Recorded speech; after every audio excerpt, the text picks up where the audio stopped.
ating teams dito. Well, they're not technically striker pero gold. Tapos mid lane and then the jungler. Roam EXP for both to show their last picks. It's gonna be brutal in the second phase of the draft. You remove Gato at high loss, Kalea, all of those heroes that have our holy trinity of revitalize / healing, and then you're left with either the damaged ones, the Kali, the Hilda, and then the Cho. Yeah. Okay, so that's 2 picks for both teams. So we're gonna be starting with the bans. That is Yuzhong. Alright, that's Yuzhong from Falcons, the respect from their team. Para din mapalakas nila yung kanilang turtle fight. Para sa ONIC, ang kanilang tingnan din dito is the possible roam options din. Like the Gatot Kacha na magiging problema para sa isang Claude. There's also that Sora factor for both teams. At dahil mauuna yung Team Falcons, baka yung ONIC ay magban ng Sora eventually. I think ONIC will probably look at the roamers and Falcons might look at the EXP laners here. Because even if they get the Sora... Oh, no, yeah. No, yeah, it'll be really good. Yeah, ONIC is pan out the Sora. Oo, pero may option din ng Valentina dito para sa ONIC. Pero alam mo yung maka-counter nga niya yung Sora pero hindi gaganda yung composition nila if that is picked up. It does make sense on the counter perspective. But we'll see. Kawa yung Leomord dun eh. That's right. So Falcons, I'm still seeing the Sora 4th pick para sa kanila pero meron din namang option ng Alice on their side.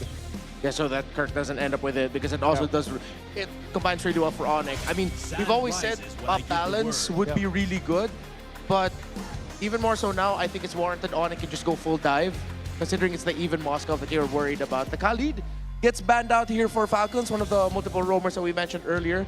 So if Falcons ends up, or excuse me, ONIC ends up banning either the God or High Loss, and then that's going to be bad for them. So I think they want to float those two open, so that just becomes a trade in the roam.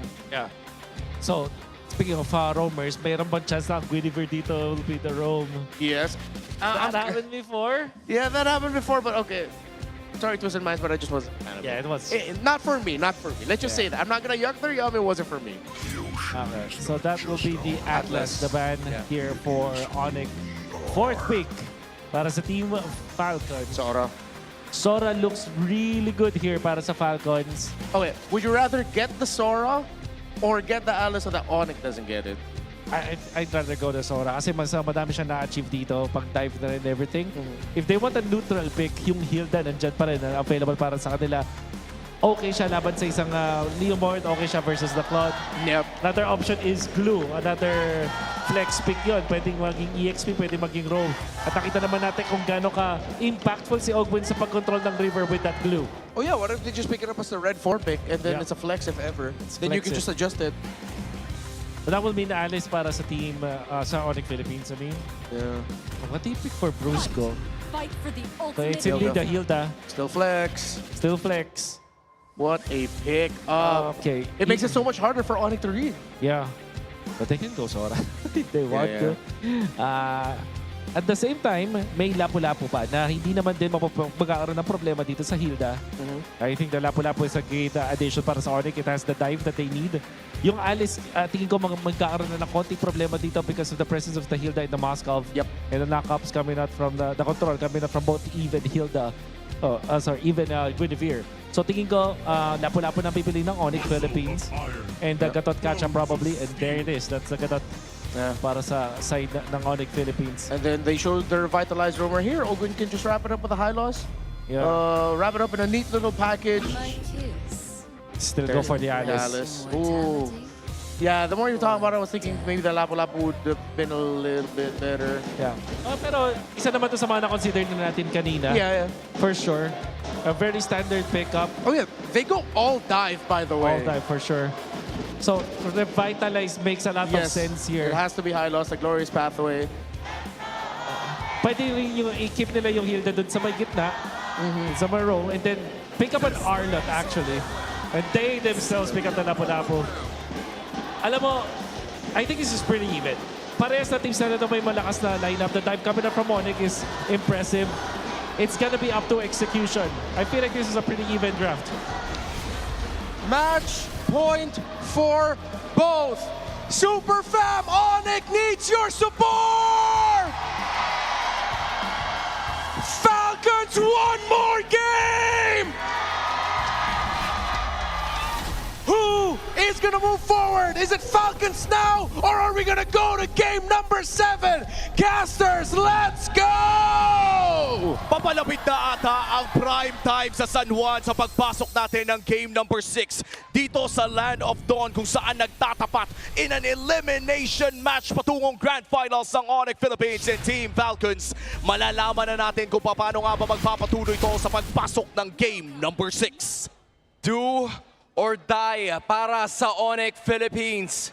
It's 3-2 now at isang panalo na lang ang hinihintay ng Team Falcons para mapabilang sa Grand Finalists at makapabilang din sa pagpunta sa Paris para i-representa ang Pilipinas. This is gonna be intense. At na dalawang world champions ang ating pinapanood ngayon. So far, dalawang aggressive na mga mid lane and roam tandem na rin ang nagsusuntukan dito sa mid lane. Joshi, what can we expect in the early game sa crucial game 6 na ito? For this early game, merong edge ang Team Falcons knowing na ang hawak nila ay Hilda. Nandun yung constant threat doon sa jungle camps ng isang Leo Mord, and also with the Guinevere na ngayon lang na-pick out of all those 5 games na nagdaan, ngayon lang pinansin ng Team Falcons. This could be the differential that Falcons need para makapag-control at makapag-snowball na mabilis. Look at Ogwin.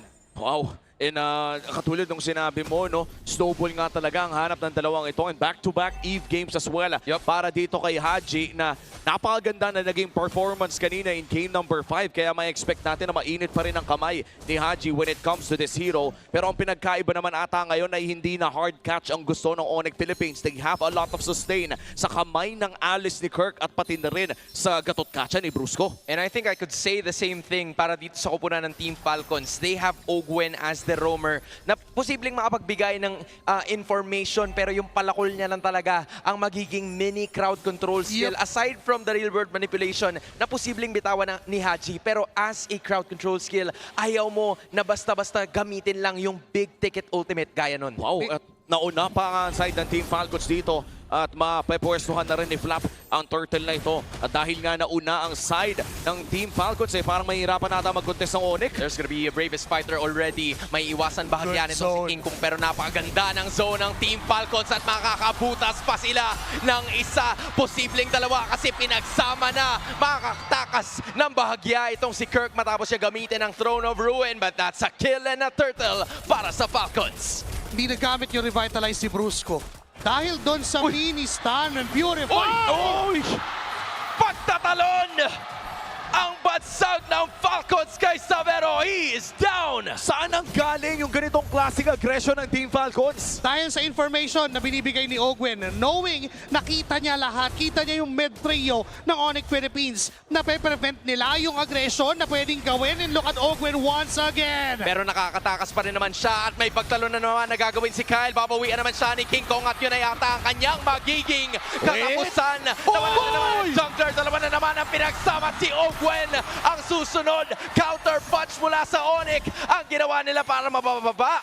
Sa daan-daan lamang ang kalamangan sa gold. At hindi nag-overcook yung ONIC doon. Matapos sila manalo ng team fight, hindi na nila ni-risk na mag-invade sa purple. And yun naman yung hindi nagawa ng Team Falcons. Sila yung nag-overextend.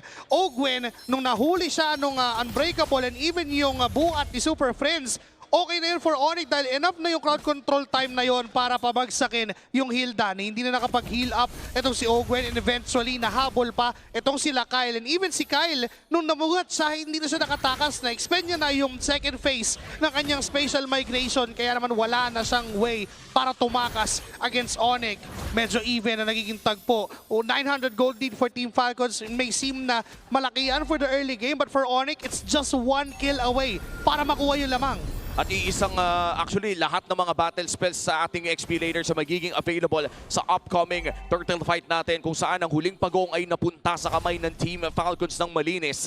Ang tanong ngayon para sa ONIC Philippines ay kung magko-contest ba sila ng maaga dito. Mukhang ang sagot dito ay oo. Ang ganda ng pwesto ni Brusco. Pero magre-reset muna sila nitong pangalawang pagong. Wow, Pero yung RWM bibitawan na naman, yung Crimson Beacon ay gagawin din para makatakas kahit papano. May ipapatong na naman at atakihin na ng ONIC Philippines. Kasama mo pa yung Throne of Ruin na nagula dito kay Kirk pero buhay pa rin si Flap. Sinuzone niya na lahat. Ginagawa niya ang kanyang makakaya para hindi siya mamatay at makapagkaroon pa ng oras ang Team Falcons. Pero naubusan siya ng time para mabuhay sa laban na yun. Natutuloy-tuloy na naman ang Team Falcons para makapag-disengage. And ONIC now controls the river. Samahan mo pa yung King Kong na makakapag-secure ng pagong. May Violent Requiem naman. Makakatakas pa rin si Kyle. Walang mapipick off sa ONIC at kuha nila ang pagong. And ONIC with a massive win sa teamfight na yun at itutuloy pa ata nila. Hinahanap nila si Ogwen. Phantom Steed na gamit na rin. Looking for the Falcon's nest. Pero mukhang hindi na nila papasukin ang jungle pa. Pahinga na muna para sa ONIC Philippines. That's a turtle and a couple of kills. Ganda rin kasi na ginagawa ni Kirk dun sa likod.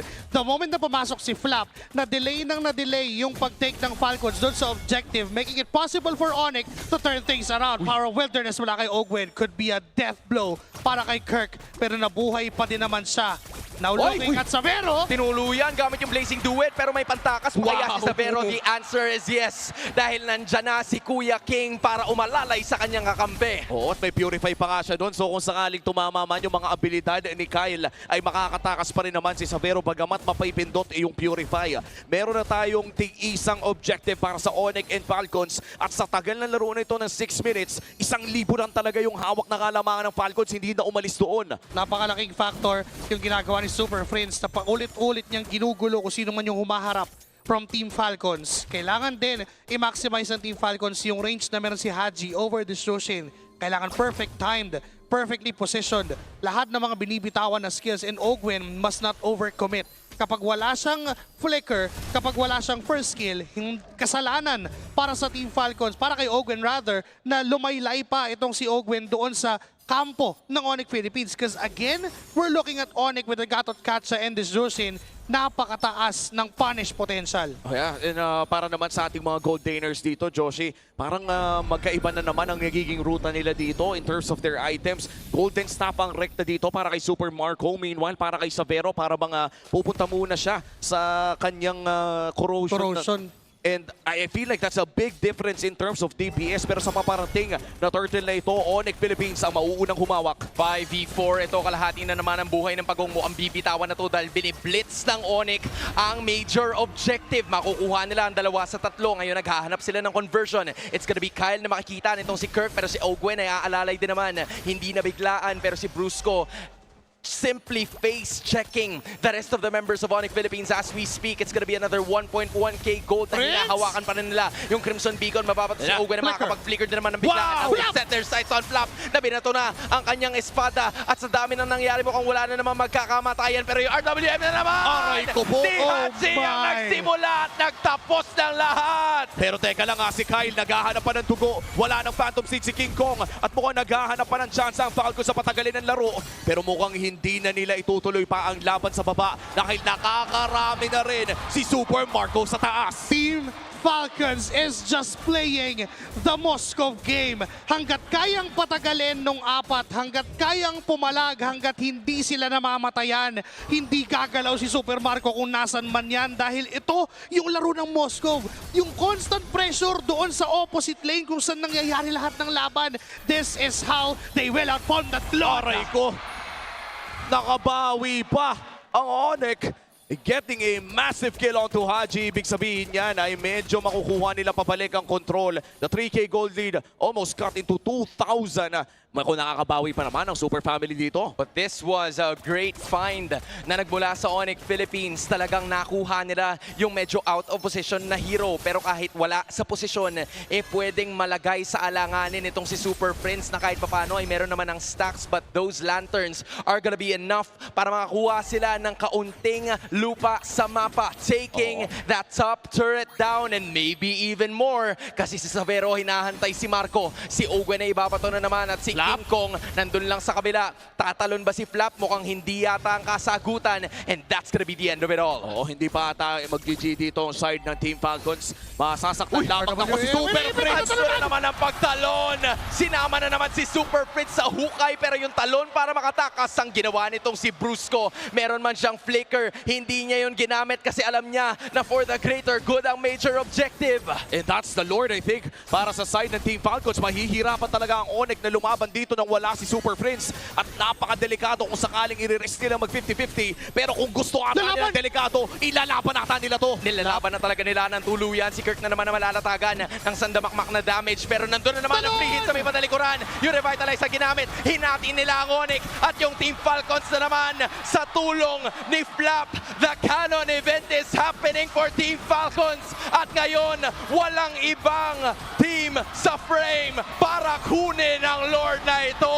And that's the first Lord secured para sa Team Falcons. At irerekta nila ang mid lane plus the invade doon sa purple. Makukuha pa naman ito ni King Kong pero matagal-tagal pa bago mabuhay si Brusco. Kaya naman itutuloy na rin na ang mid lane turret para dito sa Team Falcons. Isang tore na naman ang babagsak. Dalawa na naman ang mahuhuli. Si Super Prince delikado Pero nabaliktad itong sitwasyon kasi may AOG na naman nabibitawan si Flap yata ako naman nanagutan ng hilinga. Nagsasama-sama na naman ang Super Family dahil ikakasa nila ang laban na ito.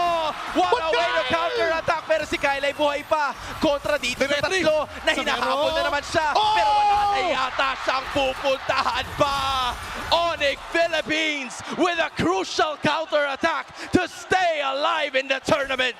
Equalized ang laro dahil sa team fight na yan at makakadepensa pa ang Super Fam. Because of that, hindi mamamaximize ng Team Falcons yung Lord na hawak nila. ONIC Philippines knowing what to do at the rightest moment. The moment na nakatakas sila doon sa RWM at tinanggal ni Hadji yon, it's go time. Nabuhay na rin naman si Kirk. Mataas na yung frontline. Napakakunat na rin. And hindi pa kinakaya ng damage si Super Marco na tunawin lahat ng nasa harap ng ONIC Philippines. That is why they have the license to chase down. At saka kung iisipin, yung 3,000 na lamang kanina at pati na rin yung Lord ay na-cut down na muli sa 1,000. Ibig sabihin yan ay pwede nang lumaban ng ONIC Philippines sa isang patas na 5v5. Kanina-nina lamang ay hindi na nila pwedeng gawin yon pero dahil sa napakagandang pagpasok ni Kirk doon sa pinakahuli nilang team fight ay narito na rin ang core items sa kamay ni King Kong. Mahirapan din ang Falcons if they will give up this position for this Lord. 72 seconds pa naman, matagal-tagal pa. For them, kasalanan na magpuwersa ng team fight dahil lamang pa rin naman sila sa control sa mapa. But for ONIC Philippines, if they happen to find an opening, if they happen to find someone na matatarget, even if it's Pulap or Ogwen, it's go signal for them to try and take this position for this Lord. Savero baiting himself doon sa bottom lane tapos may nakahandang King Kong, Super Prince at Brusco sa tabi. Oo, big item progression din para dito kay Super Marco. Available na kanyang Wind of Nature. Meanwhile, para naman dito kay Savero ay mukhang re-recta siya sa kanyang Malefic Gun, which means na yung susunod nating team fight ay hindi pwedeng basta-basta pumasok si King Kong at Savero sa mukha ni Super Marco considering na meron siyang iilang segundo ng invulnerability sa physical damage. At pasisilip po natin yan sa ating Infinix in-game equipment.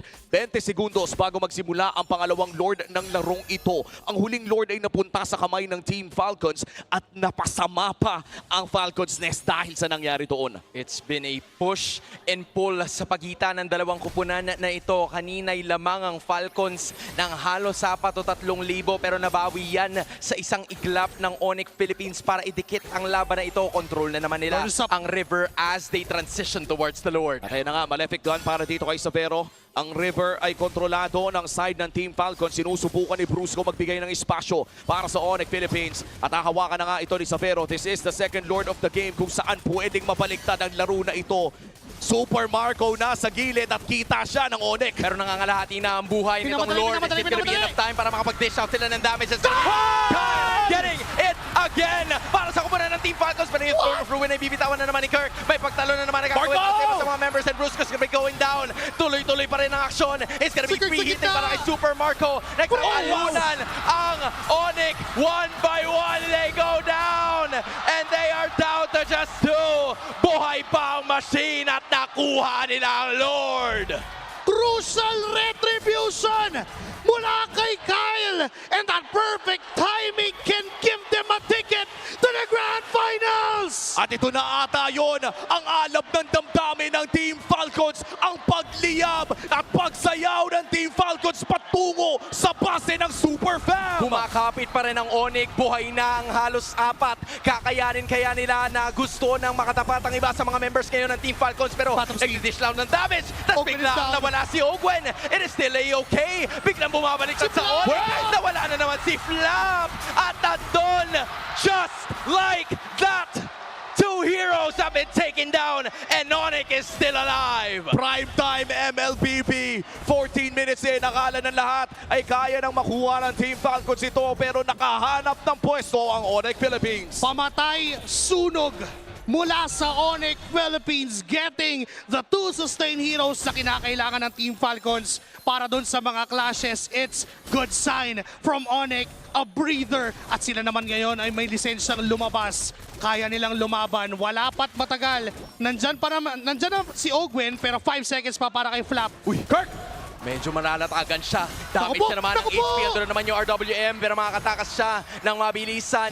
Hindi makakarespo kaagad ang iba sa mga members ng Team Falcon. So doon hihinto ang laban. Again, 2 inhibitor turrets are finally down, pero 10-10 ang ating kill score. So team fights are of the essence. Medyo mahihirapan na team pa ang side ng ONIC Philippines sa susunod na Lord fight natin a minute from now. Joshi, kung titignan natin ang mga inhibitor turrets, lahat ng yun ay stacked against ONIC. Dalawa na lang ang natitira doon sa ONIC Philippines. That's on the bottom lane. And hindi na problema to ng Team Falcons dahil yung Lord ay doon din naman magsuspawn sa linya kung nasaan ang natitirang outer turret ng ONIC Philippines. So technically, yung short lane na naman ay wala na silang pakialam. Pero yung long lane for Team Falcons, kailangan agapan agad ng ONIC Philippines. May 30 segundo pa silang window time para i-push yung mga minions. Kasi if they will keep it at that, pwede silang madelikado knowing na kapag may nag-react, yun na naman yung go time for Team Falcons. Classic 101, Lord Dance 101, yun lang ang gagawin and it's a Moscow game we're talking about. Oo, pwedeng itimbre ng Team Falcons yung Moscow doon sa long lane at mas lalong mape-pressure ang ONIC at mawawala ng oras na mag-contest sa upcoming Lord fight natin. But in terms of item progression, Savero already securing the Wind of Nature as well. So at least kung sakaling papasok si Super Marco ay hindi niya kailangan indahin ang lahat ng bawas na manggagaling sa Bulletproof. Sa ngayon ay mabagal muna ang takbo ng sayaw ng Lord na ito pero may conceal ng ginamit si Brusco at hindi siya makakahanap ng target. Pero ang gagawin nila ngayon ay transition towards this major objective. Hawak yan ni Savero. Baba sa 30,000 or should I say 30,000 ang HP nitong Lord. At nandun mahanapin si Kirk pero isa lang. Si Flap lang kanya malalatagan ng HP. Si Kirk ngayon pinapalibutan na iba sa mga members. Pero dyan naman si King Kong para kunin ang Lord na ito. Damay pa sana si Kyle. Pero double langer na pala yun. SOD bibitawan tapos rin-revitalize. And doon na naman si Brusco malalagutan ng hininga. AOG pa kay Brusco para makatakas. Pero si Super Friends ang naubusan ng buhay. ONIC still breathing. Nasa kanila ang Lord. Naku, yung Lord lumiko na agad. Mapapasama ata ang ONIC Philippines dito dahil makakalabas na ang Lord sa vicinity ng base. 25 seconds para kay Super Friends. Pwede pang pumunta ng mid ang Team Falcons. Sila hindi nila nagamit ang major objective. 75% ang HP ng base. Ogwen umaharap. Kyle nagde-dish ng damage. Flap nandun din para sa frontline nitong Falcons. At nandun na naman yung kanilang main agenda para pabagsakin ang bot lane inhibitor. Kalbo na ang base ng ONIC. How will they defend? Mamaya malalaman natin yan pero sa ngayon naging disiplinado ang Team Falcons. Pwede na nilang EJ yung mid lane pero ang naging desisyon ay unti-untihin natin. They don't wanna risk that. They respect yung damage output ng ONIC Philippines. Kanina pa sila nadadali ng mga overextension na yon. And it's good job for Team Falcons to respect that and try to discipline themselves. 100 seconds in for this next objective. The only thing na kayang manalo ng ONIC Philippines dito sa next na Lord fight na to ay ma-address ng maaga yung mga minion waves just like what they did doon sa prior na Lord fight. Nakuha nga nila yung Lord pero they have to quick disengage kasi mataas din naman ang chase mechanics na meron ng Team Falcons. Looking at this instant replay na kung saan hindi na nakalapit si Kyle all because of Super Friends and Kirk. It is perfect for ONIC Philippines but the way na lumaban pa sila at sinubukan nila that split second differential and that SOD na kumonekta mula kay Super Marco, it is go time for Team Falcons. Oo, at kamunti nga pa nga maed ng minions on the side of ONIC Philippines dahil napatagal yung pagstay ng ONIC sa loob ng sarili ng gupat.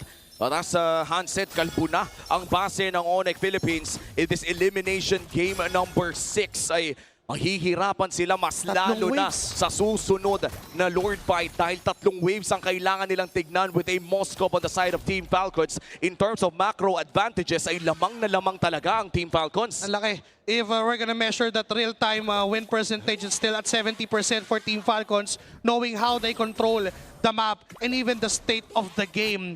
Looking at it, ONIC Philippines, kailangan nilang panghawakan din yung kanilang mga immortalities. They have to invest on that kasi hahaba ng hahaba yung team fight and they have to win that extended team fight. At yung extended team fight na yun no, parang hindi ang hirap din basahin kasi kung sino bang mananalo dahil hindi natin alam kung biglang tatama yung Violent Requiem dito ni Kyle o kung manghuhuli ba si Ogwen. Haji, just delaying that real-world manipulation. Ang daming ginagawa ng mga manlalaro sa larong ito, world-class MLPP, in a way na hindi mo alam kung kailan nila ilalabas sa tamang panahon ang mga barahan nila. And Womi, lagpas 20 minutos na ang ating laban. This goes to show you na mas dahan-dahan na ang approach ng parehas na kupunan kahit lamang ng 3 inhibitors at sandamakmak na tore ang kupunan ng Team Falcons. Hindi sila pwedeng magpadala. Nandun na naman si Savero sa baba. This might be the blitz that Team Falcons is gonna go for. Information is finally there. It's gonna be a 5v4 situation at mamadaliin ito ni Super Marco and the rest of the gang. Pero Super Prince and Kirk, tinutulak sila palayo at mukhang reset na naman ang kanilang gagawin. Hintayin nilang makabalik itong si Savero. Surgical ang gagawin ng Team Falcons dito. Kulang ang oras ng ONIC Philippines. They have to make a decision now. Kailangan nilang kunin tong Lord. Hahawakan ni Kirk pero na-reset yung wave sa baba. At ay inuunti-unti na. At mukhang lilipat sila ng target dito pero mabilis na naka-eskapo. Si Marco, itong si Super Prince. Tignan nyo si Marco. May binabalak na planong masama pero instead lilipat na lang sila dito sa kabila. Nandun na naman yung SOD. The Prince goes down. Idadamay na yata nila yung iba. Andun yung AOG para sana makatulong pa dun sa iba. Pero tingnan mo naman yung minions na nandun sa may banda ibaba. It's still Super Marco dishing the damage. Brusco throwing it all. At siya ay babagsak din. Kirk is gonna be retreating. King Kong and Savero looking to defend. Pero ito na yata ang katapusan. Naghahanap ng paraan. Mga depensa ang ONIC. Pumasok sila. Under naman si Super Marco and Savero's doing everything he can. Si Flapa nakapagpatigil at si Kirk ay babagsak. Nagpasiklab na sa Maynila pero hindi pa doon matatapos. Gumaling pa sa Cambodia ang kinulang sa